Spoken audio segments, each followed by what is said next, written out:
Maayong nga adlaw sa liwat sa amon mga pinalangga kag nga mga abyan kag manog palamati. Manog subaybay sini nga episode sang aton nga palatuntunan ang pagpamalandong sa pulong sang Ginoo. Aton ginatun-an sa adlaw-adlaw kung paano ang sala nagsulod sa sining kalibutan kag nabal-an naton nga ang misteryo sang sala nagumpisa didto sa langit. Sang ang gintugas ang Dios nga anghel nagrebelde. Amo ini ang aton nga sentro sa pagatun-an karon nga ang resulta sang sala separation sa Dios. Bag-o ang tanan samtang gina-welcome kita sa aton nga episode karon.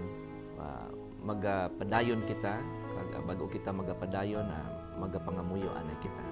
Salamat amay namon nga balaan for another day that you have added in our experience under your care and protection. We are facing another day.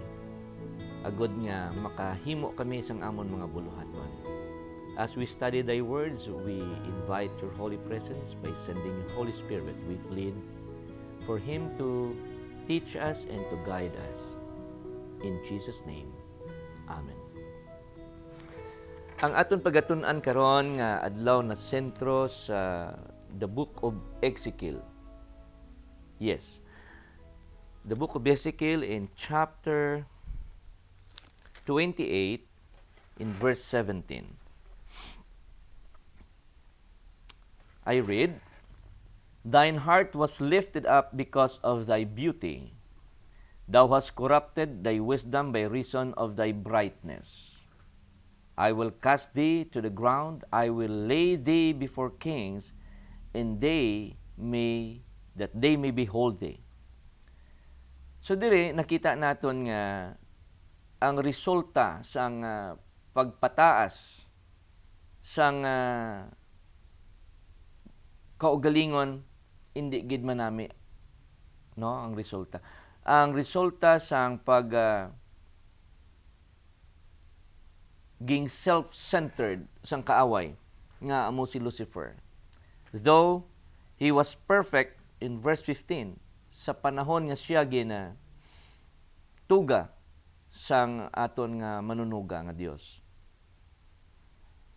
Nag-abot sa panahon nga ang kalapasan nag-abot sa iya nga eksperyensya.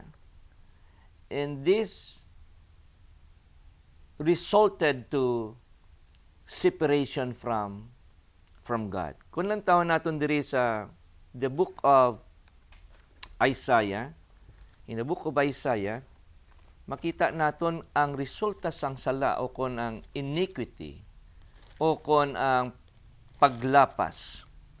Amo ang separation sa manunuga. In chapter 59 of Isaiah, nagapahayag diri in verse 2, "But your iniquities have separated between you and your God, and your sins have hid his face from you, that he will not hear." Sa aton pa, kung tan-awon naton, ini nga separation nagresulta sa pagkaluya sang tawo. Bisan pa sa pagkaluya sang isa ka anghel nga gamhanan, in the sense nga iya ginhatag sang Dios sa iya ang bug-os nga posisyon sang pagkapangulo sa bug-os nga mga kasoldadusan sa langit. The whole angelic host in heaven was led by him, si Lucifer. Apang tungod sini hinay-hinay kamang sa iyang balatyagon kung nauna ang ginatawag nga garbo o kon bugal. Ining bugal nagdulong sa iya sa pagka-di kontento. Kag ining pagka-di kontento nagdulong sa iya nga magkahisa siya sa iya nga Dios. Kagang iya nga pagkahisa nagdulong ini sa pagrebelde. Kag inyang pagrebelde nagdulong ini sa dako nga away didto sa langit. So nakita naton ang pagsanga-sanga sang mga resulta sang iyang desisyon nga pataason ang iya kagalingon bisan pa maglabaw pa sa iya nga Dios nga manunuga. Sa aton nga eksperyensya bilang tawo nga nahulog sa sala, nga nadayaan sang yawa, the same thing. The moment we decide for our own, may kanta sina mo. Luyag tani sang Ginoo, ang will niya aton tumanon, no? Amo ni ang ginahambal sang kalabanan sa kanta. I did it my way. Nag-abot ang eksperyensya sang kamatayon sa tao tungod sini, I did it my way. But the Lord wanted His way to be followed by everyone. Pero ang sa aton iya, I did it my way. In John 14, in verse 6, nagahambal si Ginoong Hesus dira, I am the way, the truth, and the life, and no one comes to the Father except by me. So ini nga separation, pwede naton iliwat, iangot, no? Ang aton relasyon sa Ginoo pinaagi kay Ginoong Hesus. Ang problema, again, kung ang aton nga freedom of choice ay gamiton naton sa pangsarili lamang. Kung ang aton sarili aton sundon, ang resulta ya sini, disgrasya. Apang kung ang pamaagi sang Ginoo aton sundon, grasya. Amo ni ang tudtuod nga grasya. Amo ning tudtuod nga kaluoy nga halin sa Dios nga aton gindawat. Kay kabalo na gid kita from the very beginning. The moment we had a consciousness already of what happened in the past. Tani huna-hunaon sang tao pirmi. Am I doing this? Anything that we do, am I doing this in honor of God? Am I doing this according to the will of God? Siguro kung amo na ang aton pirmi huna-hunaon, ang resulta niya, imbis ang kalaglagan, no? Imbis ang kalaglagan, kaayuhan, kag kabuhi nga dayon. Ano karon ang aton himuon? Nga mga pamaagi, agod nga makabalik kita sa kaimtang nga sa diin ang Dios nagapakig upod gihapon padayon sa aton.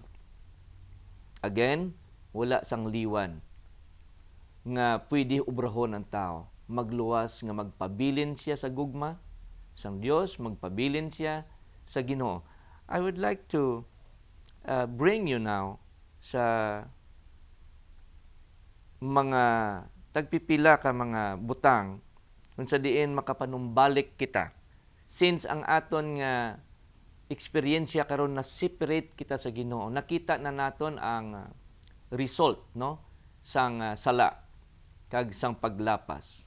Siling niya, your iniquities.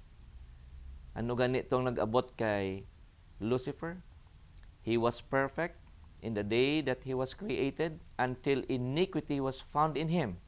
So this iniquity, this same iniquity o paglapas nga na-experiensya sang tao when man decided to do his own way ang iyang kinabuhi, na-separate kita upod sa yawa, na-separate kita sa relasyon sa Dios. Salamat ya kay kita iya wala gin pabayaan sang Ginoo.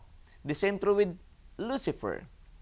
Sang wala pa sila totally gin-expel halin sa langit, gintagaan pagid sila chances ang Ginoo nga maghinulsol kun tani.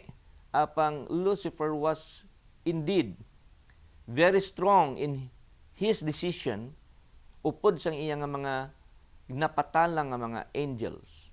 1/3 of the angelic host in heaven. Kung basihan naton ang chapter 12 and verse 4 of Revelation, nga the third part nga napatalang niya were so determined to continue with what they had started. Di siling niya, may mga tawo bala kung kaisa, no? Nga naghahambal. Ay kay nabasa na ko sang ulan, maligo na lang ko, diretso. Ang problema, hindi lang naligo, kundi nag-ano pagid, nag-dive pagid dito sa higko nga suba. Kita na gid higko, mag-dive pagid dito. So nagsulod ang infection, nagsulod ang infection sa lawas. So budlay, no? Kung nakita naton nga sa gamay pa lang, nakadiferensya na, the best thing to do is, no, to think about the love of God, the sacrifice of our Lord and our Savior Jesus Christ in the cross of Calvary. Kung nang taon naton, hindi manggid guro kita ang aton una-una, wala manggid guro ginhimo sang Dios nga nga malipaton. So the best thing to do is just to think how loving, how merciful, and how gracious our God is. Kag kung nang taon naton, ginhatagan niya kita sang pamaagi kung paano kita magpabilin sa iya nga gugma.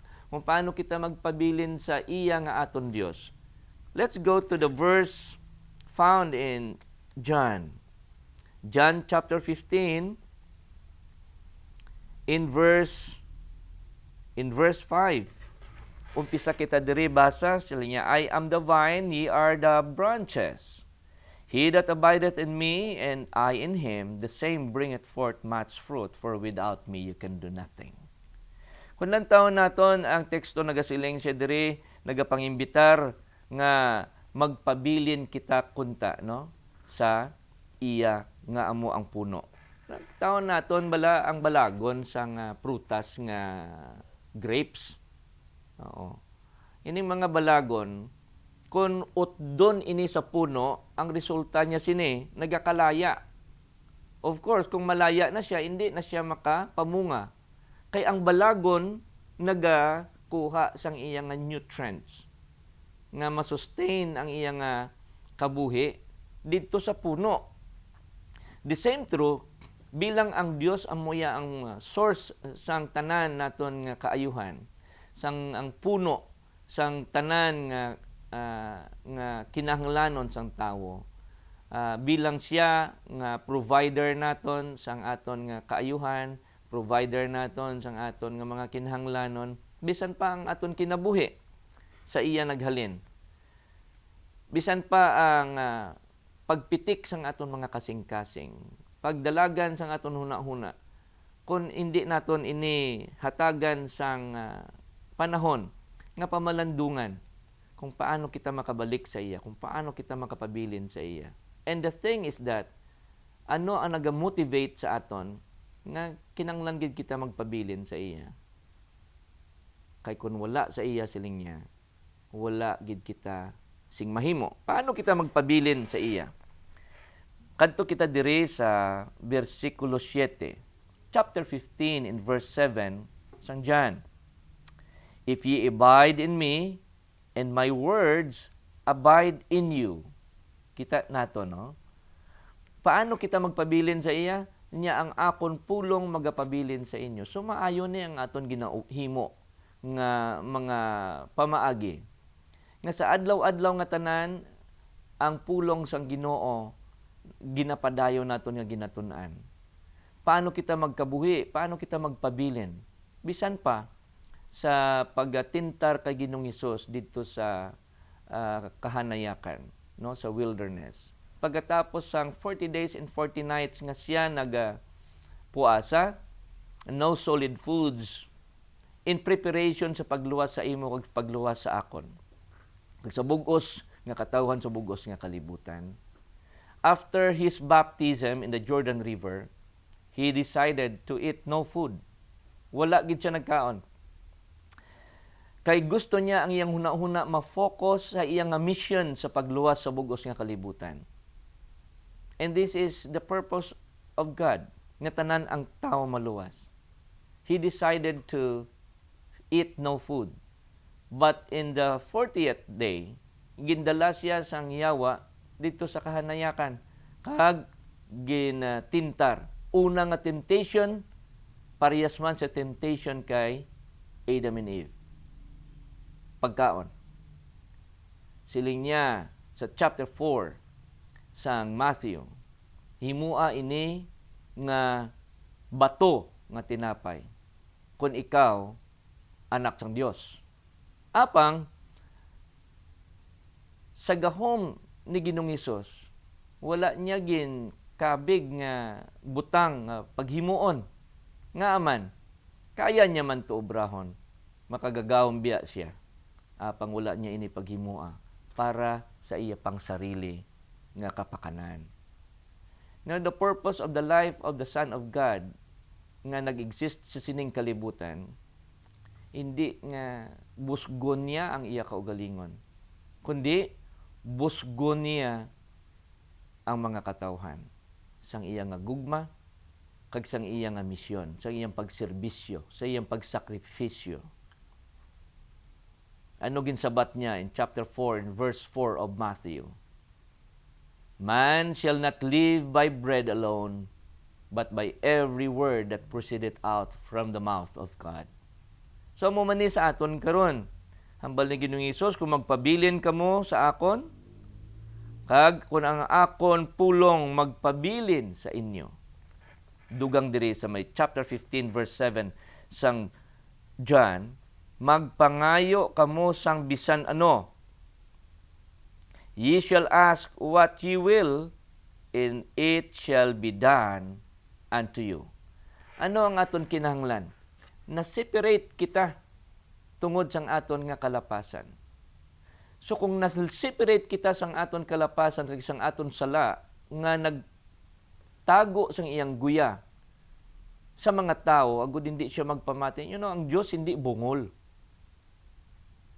Batian niya, bisan ang aton huna-una, mabasa niya. But the moment we pray to Him, that there is still a trace of any single sin in us, hindi gid siya mamati. Kay ang sala amo ang resulta nga na-separate kita sa iya. So the purpose of coming here on earth by sending His only begotten Son is to reconnect sang aton nga nag-separate nga relationship sa aton Ginoo. So, when we talk about connection, kay kon hindi kita mag-connect, wala kita power. And that's it. Sa direkta mente nga paghatag sang punto, nga kung ang balagon sang ubas hindi mag-connect sa puno, mapatay ni siya. So as with us, parehas ang kuryente. May ara siya nga switch on, switch off. Nga kung i-switch on naton, ang bulb mag-connect dito sa power, which is ang current sa kuryente, electricity, masiga siya. And what is the purpose of that? Light, o kung hatag sang kasanag. Apang kung i-switch off, meaning i-disconnect ang bulb o kung ang bumbilya dito sa current o kung sa electricity, ang power nga maghatag sa iya kapawa, mapalong ang iyang kapawa. The same true with us. Kaya ang Diyos nagsiling mangin, suga kamo sa kalibutan. Mangin kapawa kamo sa kalibutan, subong nga ako kapawa. Di mudo, we need to connect all the time. If we wanted to shine and if we wanted to live, we need to connect always. We need to abide in Him. Because without Him, we cannot do any good. So the purpose nga nagabasa kita, nga nagatuon kita sa iyang mga pulong, kay luyag niya magpabilin kita permanente kunta sa iya. Here's another verse in chapter 15 and verse 8 of John, kung paano kita magpabilin sa iya. Herein is my Father glorified, that ye bear much fruit, so shall ye my disciples. Kung magpabilin kita sa iya, nga nagapamunga kita, ginatawag kita niya nga mga sumulunod, mga estudyante, mga katawhan niya. Then, in verse 9 sila niya, As the Father hath loved me, so have I loved you. Continue ye in my love. Magapabilin kita. Sila niya, magpadayon kita sa iya nga gugma. Subong nga ang Dios gugma. Si Ginoong Hesus tungod sang iya nga gugma, ginpadala sang Amay agud sa pagluwas sa imo kag sa akon. Gugma kag kaluoy. Di mo luyag sang Ginoo nga magpabilin man kita sa iya, agud makapabilin man kita sa gugma sang Amay nga nagapasagahay sang tanan nga kaayo. Paano kita magpabilin? Pabilin kita sa iyang mga pulong. Here is another verse in verse 10. Padayon kita diri. Chapter 15, verse 10 sang John. If ye keep my commandments, ye shall abide in my love. While our situation for now, tungod sang aton kalapasan, ang paglapas man sang diablo, pero wala na sang kaluwasan sa iya kay totally reject niya ang kaluoy kag ang grasya sang Ginoo, ang gugma sang Dios. Amo na ang diri siya sa duta. Tun-an naton sa ulihi siguro kung nga hasta karon buhi pa man na siya. So isa ina ka pagpamalandungan naton in our future study. But now, paano naton balikan nga hindi gid kita makaangkon sang kay gayunan nga maka-separate sa iya. Silinya, tipigan naton ang iya nga mga kasuguan. Agud magpabilin kita sa iya nga gugma. Even as I have kept my Father's commandments. Again, si Ginoong Hesus nangin matinumanon bisan pa sa kamatayon. Wala gid sing isa kation sang iyang kinabuhi nga nag-separate siya sa iya nga Amay sa langit. Only in the time nga nagsiling siya dito sa cross, why have you forsaken me? Ini isa ka eksperyensya sang first time nga na-separate ang Ginoo sa iyang Amay, sang ginkarga niya ang sala sang bug-os nga kalibutan, ang kabug-at sang sala sang bug-os nga kalibutan nganong na-separate siya sa iyang Amay. But in his personal experience, never once nga na-separate siya sa iyang Amay. Gani nga sang ara siya sa cross, ginkarga niya ang aton mga sala, nagsinggit siya sa matunog nga tingog. Amay ko, nga abala, nga ginpatumbayaan mo ako. And this is our experience. Nga every time we sin, the result is separation, dayon hambalon tang Ginoo. Dios ko, nga abala ginapabayaan mo ko. Ang pamangkot abyan. Sino ang nagbiya? Ang Amay, ang aton Dios, o kon kita? Wala sang duha-duha. Kitaya amo yang nagabiya. Never nga nagbiya ang Dios. Never nga wala niya kita ginigugma. Never nga wala, bisan pa sa aton pagkamakasasala, in His own prerogative, ginpadala niya pagani ang iya bugtong nga anak. Daw ano nga klase sang gugma. Natani palatyon na ang tawo tungod sang sala. Apang tungod sang iyang kaluoy, tungod sang iyang gugma, grasya mga utod, kag mga hinigugma. Mga abyan. Ato nung nauna-on, nga tungod sang pagpabilin ni Ginoong Hesus sa iyang pagkamatinumanon, then sila niya dire, and abide in His love. So paano kita magpabilin sa Dios kag sa kay Kristo? Magpabilin kita nga nagabasa sa iyang mga pulong. Magpabilin kita nga nagatipig o kon gina-kept naton. I-consider naton ang iyang pulong nga malahalon sa aton nga mga eksperyensya by reading it and by contemplating on it. Kag ang iyang nga mga kasuguan, dili naton pag hatagan sang tsansa nga agawon kita sa kamot sang aton Ginoo, sang kaaway. In verse 11 sila niya dire, "These things have I spoken unto you, that my joy might remain in you.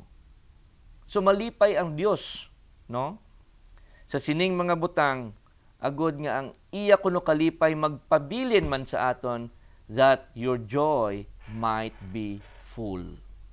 Mangin bugos, mangin perfect, mangin 100% ang iya nga kalipay magpabilin sa aton. You know, abyan hinigugma. God doesn't want us to be in the unhappy condition, to be in an unhealthy condition, even to be in unholy condition. That is why He sent His only begotten Son.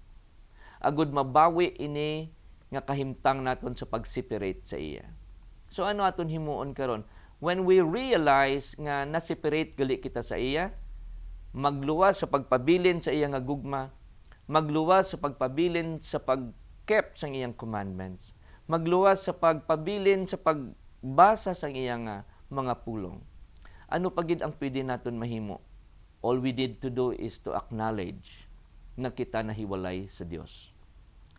We acknowledge our sins. Kay siling niya diri sa aton in the book of John. 1 John in chapter 1. May isa ka saad diri ang Dios pinaagi kay San Juan. Ginhatag sa aton.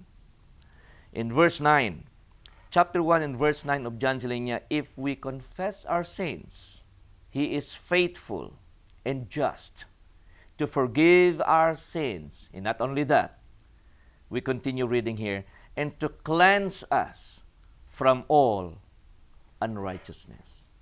Pila ka mga di matarong nga mga butang ang tinluan niya, ang kuhaon niya sa aton. Tanan, abyan, hinigugma. Kung magpangayo kita, pasaylo. Hindi kita kapangayo, pasaylo, kundi kita mag-ako o nakasala kita. Ano pa ang luyag sang Dios nga matabo sa aton? Pagkatapos nga kita naghimo sang pag-acknowledge sang aton sala. Siling niya, tinluan kita niya, patawaron kita niya. Balik kita diri sa book of Ezekiel sa katapusan. Nga bahin, in chapter 18. Ezekiel in chapter 18, may panugyan diri ang Ginoo sa imo ag sa akon. Tungod kay nahiwalay kita sa Ginoo. Ano ang aton himuon pagid nga dugang? Chapter 18 verse 31 in Ezekiel. Cast away from you all your transgressions, whereby ye have transgressed, and make new and make you a new heart and a new spirit. And why will ye die, O house of Israel? In verse 32, for I have no pleasure in the death of him that dieth, saith the Lord God. Wherefore turn yourself and live ye. Luyag sang Dios magkabuhi kita. Luyag sang Dios malipayon kita, hindi kita magbalatian, manginbalaan kita upod sa iya. Luyag niya magpabilin kita sa iyang gugma. Luyag niya magpabilin kita sa iyang tupad, agod nga hindi kita masuban, hindi kita malaglag. Utod, abyan, kung ikaw nagahuna-huna karon nga adlaw, nga ginatawag ikaw sa Ginoo, para sa pagbalik sa iya, ginaagda ko ikaw sa pagpangamuyo. Father in heaven, thank you so much for this lesson that we had. We have been separated from you because of our transgression. And because of our sins, you hid your face from us, that you will not hear. But because you have sent your Son Jesus, this is our eternal hope. Because of His righteousness and because of His perfect life spent here on earth, may paglaom kami nga makabalik man sa imo, because He is the way going back to you. Let Him be in our heart. Open our heart, dear Father, because we cannot open it. Change our spirit nga mangin matinumanon kami sa imo mga pulong, sa imo mga sugo, sa imo nga gugma magapabilin kami. Salamat sa imo nga grasya kaluoy kag bugay nga paagi sa iya makabalik kami dira sa imo kag makakonect liwat kami sa imo. Then our life will become perfect if we get connected with you all the times in our life. Thank you so much, dear Father, for answering our humble petitions. Be a blessing to us. In Jesus' name, Amen.